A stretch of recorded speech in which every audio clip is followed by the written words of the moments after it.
Welcome to the Deep Dive, where we take your stack of sources, your research notes, all that latest industry intel, and we turn it into clear, targeted knowledge for you. And today, wow, we are strapping in for a truly high-stakes sector. You really are. The legal cannabis industry. I mean, this market is moving at an incredible speed. We're looking at a projected value, well over $40 billion in 2025? 40 billion. But, this explosive growth, it doesn't just happen in a vacuum. It sits right at this intersection of evolving state compliance mandates and, on the other side, extremely sophisticated organized cybercrime. And that combination right there, that sounds like a perfect storm. It's the definition of a high-value, high-risk target. And that threat, it's not theoretical, it's immediate, it's already here, and it's demonstrating exactly how vulnerable this entire sector is. We have to start with the massive event that just shook the industry. The STIIIZY data breach. The STIIIZY data breach, yeah. This incident, which really came to light in November of 2024, it exposed these deep vulnerabilities that are inherent in relying on third-party services. STIIIZY, which is a major California brand, they were breached not directly, but through a vendor. A vendor that handled their point-of-sale processing. Exactly. And the numbers alone, they're just shocking. STIIIZY is now in the process of notifying over 380,000 people, their own customers, whose personal information was potentially compromised. And this is across 4 big California locations, right? We're talking Modesto, Alameda, San Francisco. But the real insight here, I think, isn't just the number. It's the quality of the data that was stolen. What do you mean by quality? I mean, this was profoundly sensitive data. And it was stolen over a month-long window from mid-October to mid-November. It wasn't just, a list of emails for a loyalty program. Okay. We were talking about full names, physical addresses, dates of birth, complete transaction histories, and this is the critical part, copies of government identity documents. Wow. Okay, so like my driver's license number. Your driver's license number, passport numbers, photographs, and crucially, medical cannabis card information and the actual signatures that are attached to those government IDs. That distinction right there, the government IDs, the medical records, that's what elevates this from, say, a typical retail breach to something much, much more serious in terms of liability, doesn't it? It's a whole different ballgame. This isn't just personally identifiable information, PII. It's PII plus something that is functionally the same as protected health information, or PHI. PHI, okay. And that combination, it just triggers this cascade of mandatory obligations.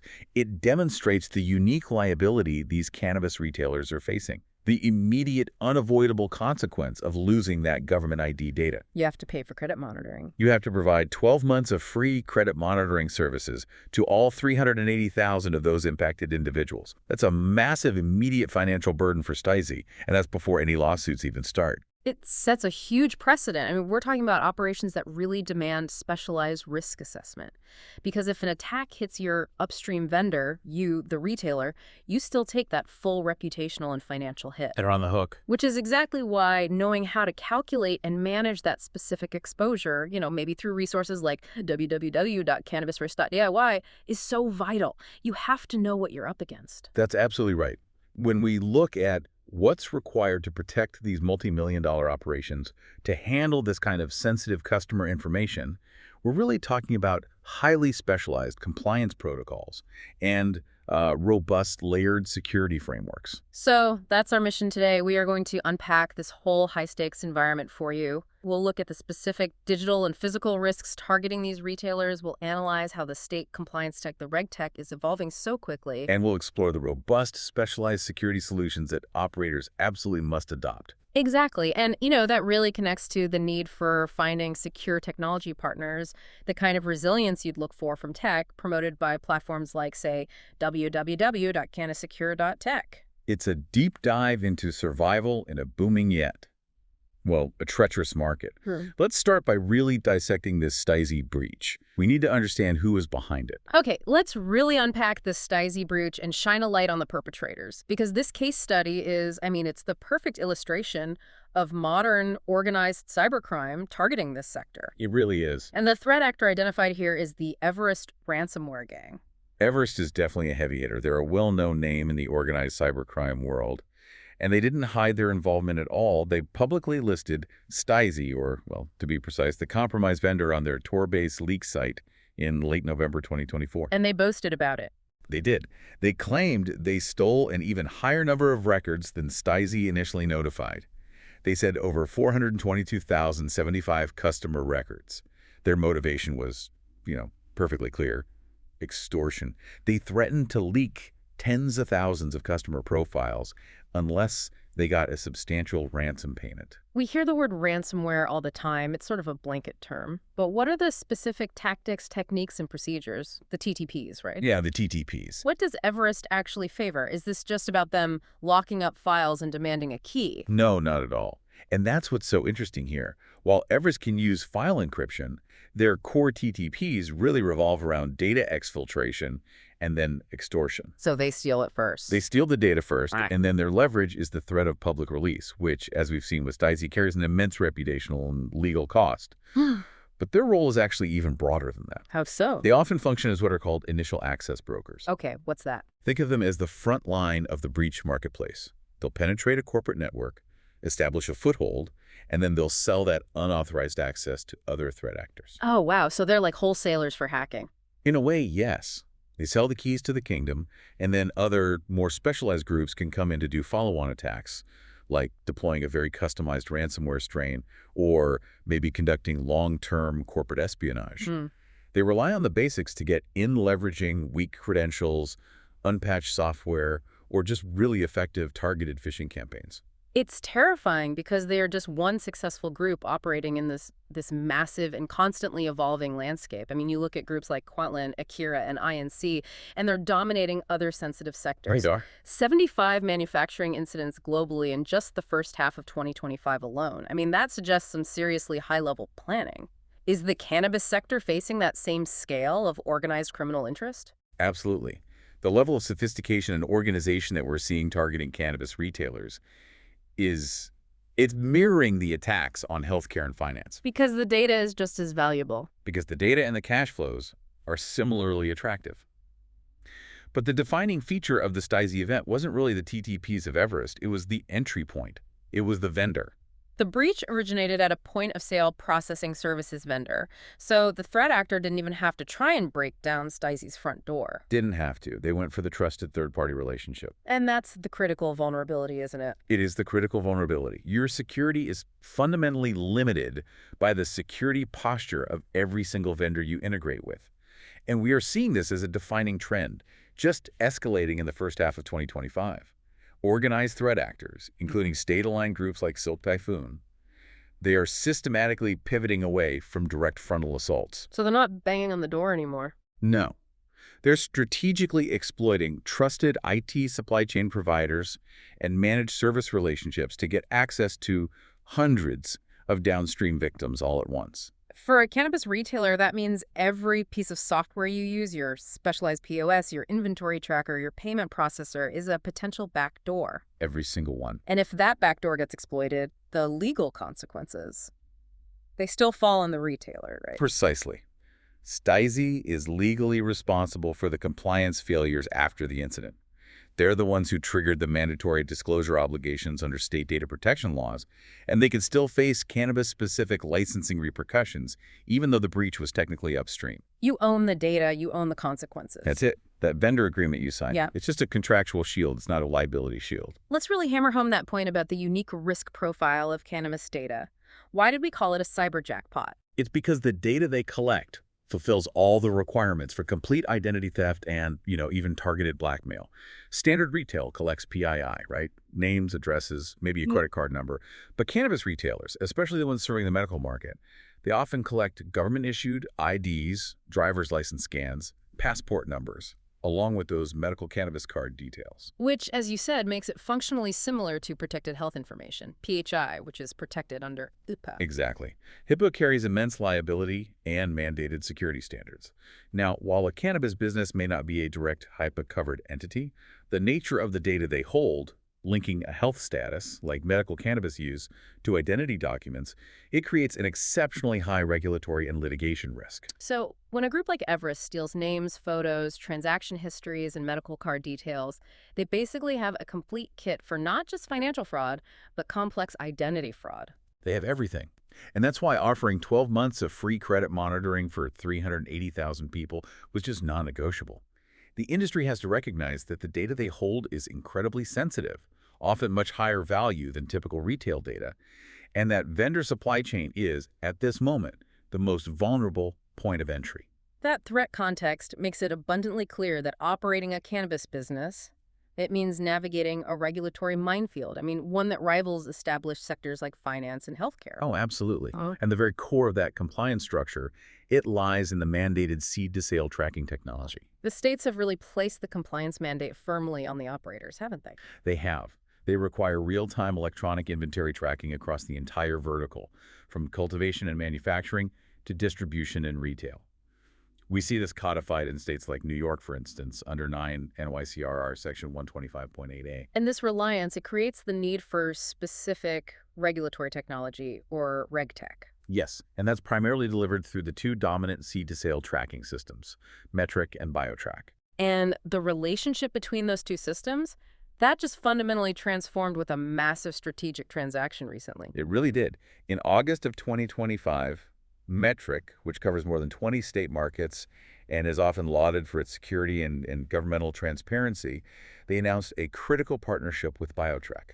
What does that partnership actually look like? Well, essentially, BioTrack spun off a new entity, BT Government Inc., specifically to handle their state contracts, and that entity is now under the Metrc umbrella. So BioTrack is doubling down on developing its commercial side, the ERP and POS platforms, while the state-mandated compliance and tracking strategy consolidates under Metrc's governance. That appears to be the strategic thrust, yes. The partnership aims to streamline operations, uphold consistency for state regulators, and reduce redundant systems, or what they call tech debt. But this massive convergence, I mean, while it sounds efficient, it introduces a significant risk that some industry sources are calling standardization risk, or a monoculture. A monoculture, that's the word. It sounds efficient, but if nearly every legal state starts running on variations of the same core tracking system or the same unified exchange protocols, doesn't that mean that one zero-day vulnerability, one sophisticated bug, could potentially affect the entire legal cannabis landscape across the country all at once? That is the core concern. A technology monoculture creates a single point of failure in what is truly mission-critical infrastructure. If a sophisticated threat actor like Everest discovers a previously unknown flaw, a zero-day in that unified framework, the resulting compliance chaos and data exposure could span dozens of state markets in a matter of hours. It raises the stakes significantly for system maintenance and patch management. Immensely. To understand the immediate challenges this brings, let's look at a concrete case study. New York State. They're actively shifting from BioTrack to Metrc right now. New York's initial BioTrack deployment was notoriously challenging for retailers. I mean, just to link their POS systems to the state tracking database, dispensaries had to rely on these cumbersome, often clunky third-party APIs. Which creates a lot of manual work. It created numerous manual processes, yeah. And that just increases the risk of data entry errors, which is a compliance officer's absolute worst nightmare. So the expectation is that this new Metrc integration will dramatically streamline life for the retailer. Absolutely. The benefits are all centered around efficiency and compliance automation. Metrc allows for direct integration with certified POS providers, which means you get true, real-time automated reporting to the state. Which minimizes human error. It minimizes human error, it provides robust compliance audit trails, and it drastically reduces the administrative burden on the sales staff. It lets them focus on moving product and serving the customer.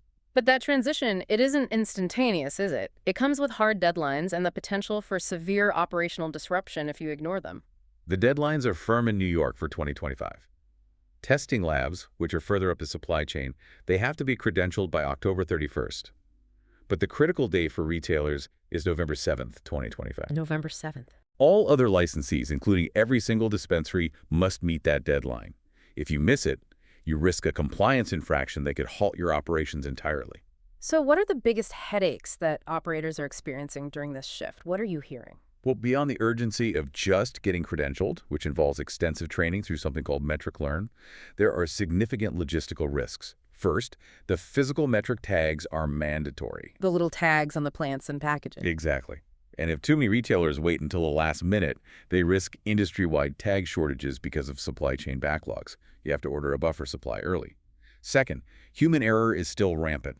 Simple tagging errors like incorrectly applying a plant tag or a package tag can cause data mismatches that lead to failed sales transactions and significant discrepancies when regulators come to audit the inventory. So the best practice is just intensive, proactive preparation. It is entirely about getting ahead of the curve. Start the training now, regardless of your official start date. Order a buffer supply of tags immediately, and most critically, during the parallel period, run side-by-side inventory audits. Reconcile the old with the new. Every single day. Reconcile your old systems inventory with your new Metrc inventory to ensure you catch any data divergence before it becomes an unmanageable crisis. Then you have to update all your standard operating procedures for receiving, for sales, for waste disposal to align with the Metrc system. And the importance of having this kind of robust, real-time tracking is really underscored by what happens when a state system fails entirely. Tell us about the cautionary tale from Washington State. Oh, Washington State is perhaps the most salient example of RegTech failure.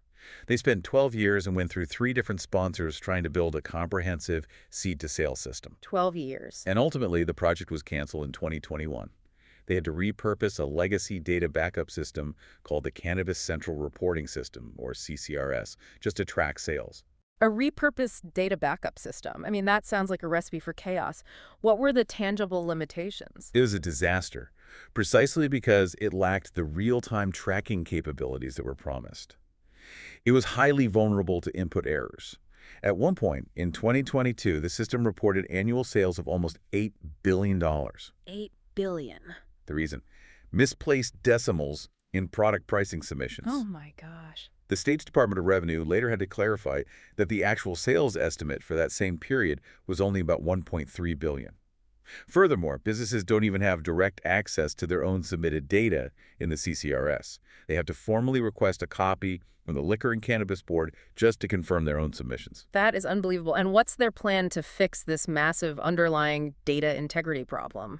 The LCB does not expect a robust replacement tracking system to be fully operational until 2031. 2031. Which means for years, billions of dollars in sales and inventory are being tracked on an inefficient, error-prone legacy system that lacks basic transparency for the operators using it. It's just untenable. And this just highlights why the cannabis sector needs that specialized RegTech layer beyond whatever the state mandates. Absolutely. The RegTech solution layer is all about minimizing risk and complexity. This includes automated compliance tracking software that can monitor state regulatory changes in real time, AI-powered data analytics that can flag unusual sales patterns or inventory discrepancies before they lead to an audit failure, and of course, highly secure, compliant cloud storage solutions for all that digital record keeping. The goal is automation. The goal is automation, auditability, and protection against the sort of manual errors that plague these legacy systems. So we understand the macro threats, the vendor breaches, the regulatory compliance failures. Now we need to look closer at the operational threats, the ones that hit the dispensary infrastructure every single day.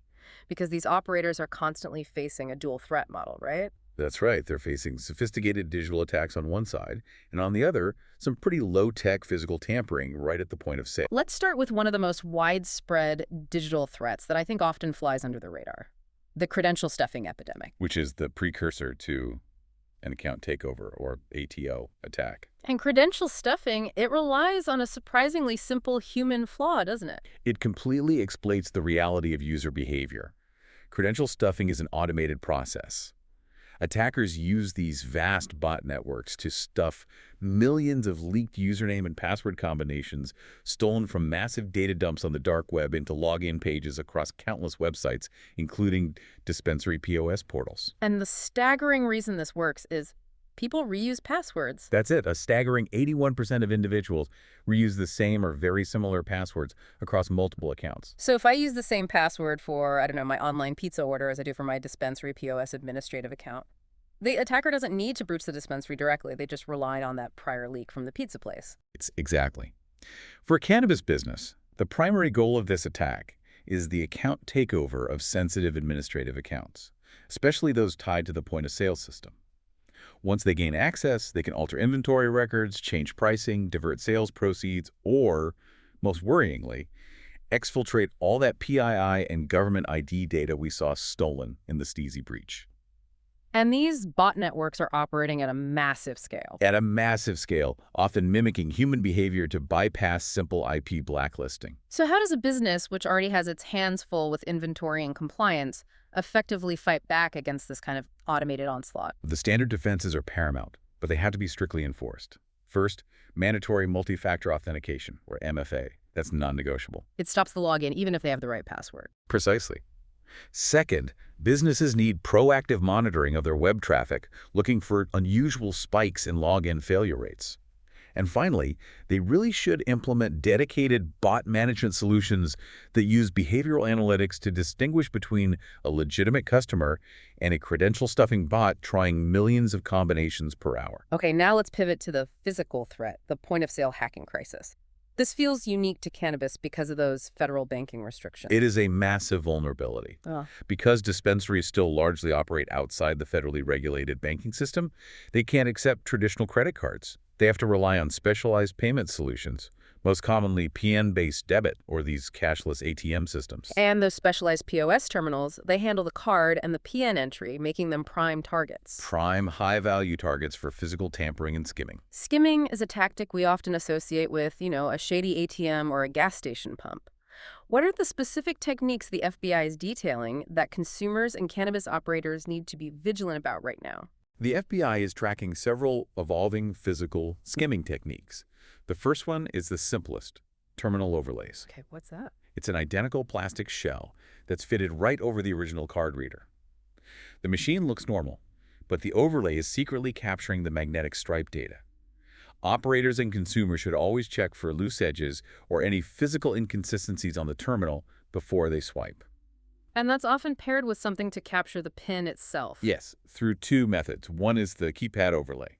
This is a translucent shell placed over the existing keypad that records your keystrokes to steal the PN. If the keypad feels rubbery or maybe a little raised or you can tug at the edges, that is a massive red flag. And the second method? The second method is surveillance, the pinhole camera. These tiny cameras are concealed nearby in ceiling fixtures, false casings, even in brochure holders, to record the customer entering their PIN. Stat training needs to include constant, vigilant checks for any new fixtures or subtle changes in the environment around the POS. And the sources draw a sharp parallel between the vulnerabilities in these cannabis POS systems and the ongoing fraud crisis targeting EBT cards. That comparison is crucial. It's because EBT and public benefits cards typically lack the microchips that protect modern credit and debit cards. They still rely solely on that vulnerable magnetic stripe data. Which is exactly what these skimmers are after. Exactly. Criminal groups heavily target these magstripe systems. They often synchronize mass cash outs between midnight and 6 a.m. right after benefits or funding for the month. The cannabis industry's reliance on magstripe PIN debit, which is a necessary compromise due to federal banking issues, makes it susceptible to these exact same mass fraud and cash-out schemes. It creates a persistent, high-volume financial threat. And finally, we have to talk about the acceleration of threats that are being driven by artificial intelligence. This is the new arms race, the AI-powered social engineering threat. Threat actors are now leveraging generative AI, Gen AI, not just for writing code, but for crafting hyper-personalized, persuasive campaigns across all vectors. Phishing emails, smishing texts, phishing phone calls. So the AI makes the scams more believable. Infinitely more believable. Gen AI lowers the technical barrier to entry for criminal groups and allows them to execute attacks with unprecedented speed and effectiveness. We are already seeing the emergence of groups like FunkSec, which represents the first major ransomware organization to extensively leverage AI for rapid malware code development and iteration cycles. And groups like Scattered Spider are weaponizing social engineering with frightening speed. They are experts at bypassing the human element. Scattered Spider is known for combining voice phishing with deepfake technology to create highly convincing impersonations. They'll deceive dispensary staff into surrendering administrative credentials by posing as a legitimate employee or an IP help desk staffer who needs to reset a password or diagnose an internal issue. So the core issue is asymmetry. It is. The attackers are using automation and AI to move faster than defenders can react, and that's making traditional static security perimeter models basically obsolete. The combined threat from Everest and credential stuffing on the digital side to physical skimming and sophisticated phishing It demands that cannabis compliance has to move far beyond just a simple checklist. He does. We need to look at comprehensive security frameworks that are designed to build resilience. Resilience in this sector is a non-negotiable requirement for licensure, and it rests on three mandatory pillars: physical security, operational security, and robust data security. The state mandates are incredibly granular, far exceeding those of just general retail. Okay, let's look at that first pillar, physical security. What are the specific, detail-oriented mandates required just to get licensed? Every single license application requires a detailed physical security plan that proves your daily operations and your management actually support the measures you're describing. Video surveillance is mandatory, and the rules are, well, they're draconian. Cameras have to be active 24/7, covering every single access point, and they must be capable of identifying individuals from above and at eye level. And while 90 days of storage is sometimes the minimum, the industry norm, which is heavily influenced by states like California, often mandates a full year of video storage. A full year of 247 video storage for every single camera in the facility.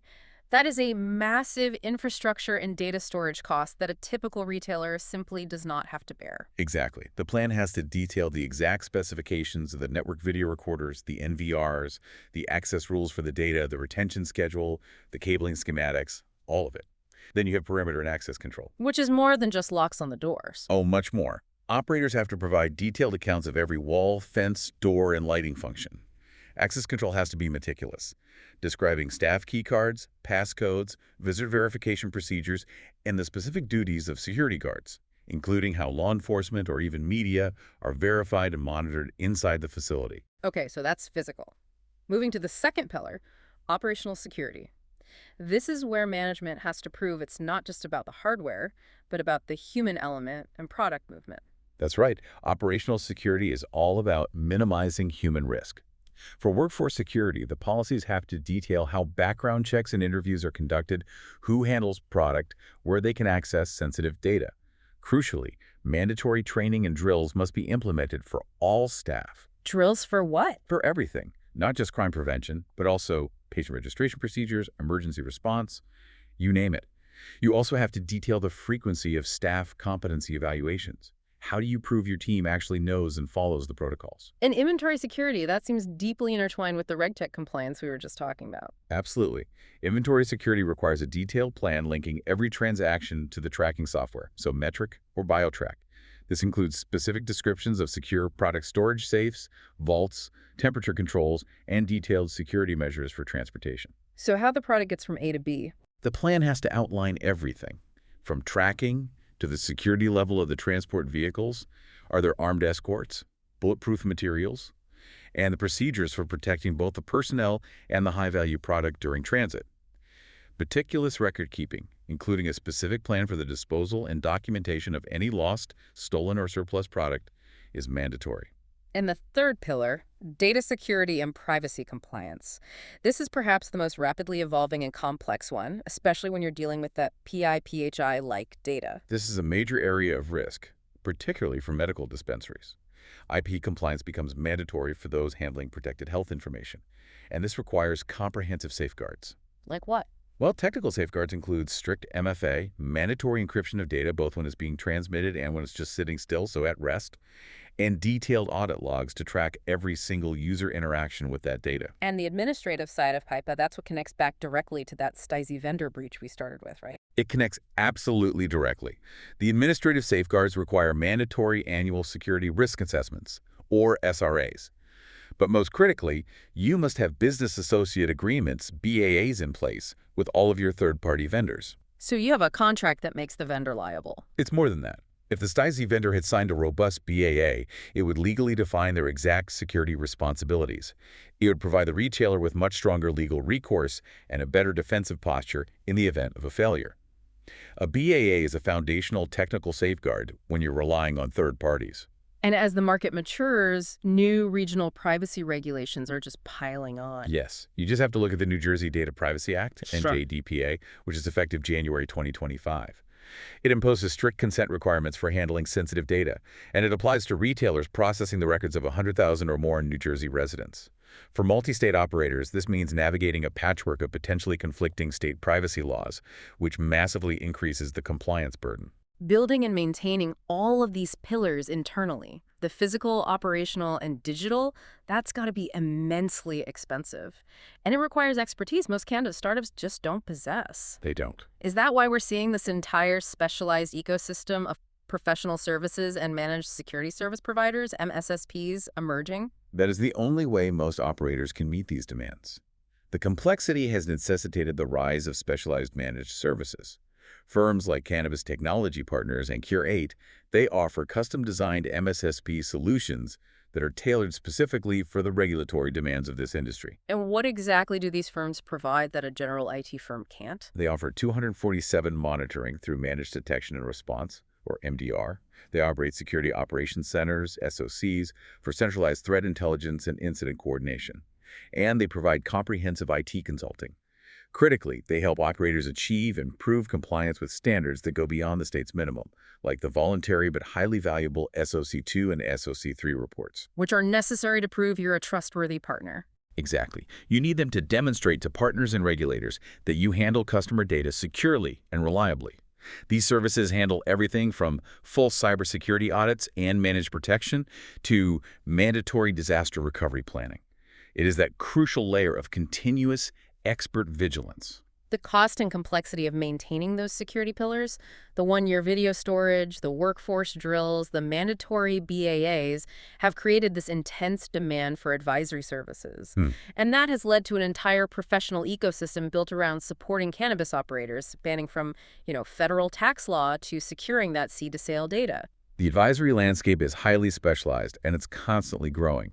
On the financial side, cannabis businesses require expertise in inventory costing specific to state regulations, structural reviews to navigate the crippling tax implications of Section 280E. Which prohibits standard business deductions, right? That's the one. And audit readiness, which is paramount in this high-scrutiny environment. And on the risk and technology side, it's all about proving due diligence to mitigate liability. Precisely. Risk advisory includes specialized cybersecurity consulting, virtual CISO services vCISO for strategic security leadership without the cost of a full-time executive, and IT compliance support. Legal and risk advisors provide cybersecurity legal risk assessments, which ensure that your technical practices actually align with your legal obligations. They also help develop formal incident response plans, and critically, they conduct simulated tabletop exercises. And those tabletop exercises, they're more than just a drill, aren't they? They are proof of commitment. They are essential evidence of due diligence. If an operator suffers a breach, like STIIIZY did, and they're later scrutinized by a regulator or a plaintiff, having documented evidence that you've run complex, realistic breach scenarios demonstrates that your company proactively prepared for the incident. This can significantly mitigate fines and legal exposure. This demand for integrated compliance solutions is now actively driving strategic business transactions, merging financial platforms with specialized tech services. We saw a fascinating example of this industry movement in December of 2025 with the Safe Harbor financial transaction. Safe Harbor, which is a prominent cannabis-exclusive financial platform, made a strategic hire by integrating the founders and assets of 420 IT solutions. Bringing that cannabis-focused consulting and managed services capability right in-house? Exactly. Why is that particular deal structure noteworthy in terms of the broader industry trend? It was a classic talent-led strategic transaction. It immediately added revenue, deep industry relationships, and critical technical capabilities. But the financial mechanism is the real signal of maturity here. What was it? The acquisition consideration is fully performance-based.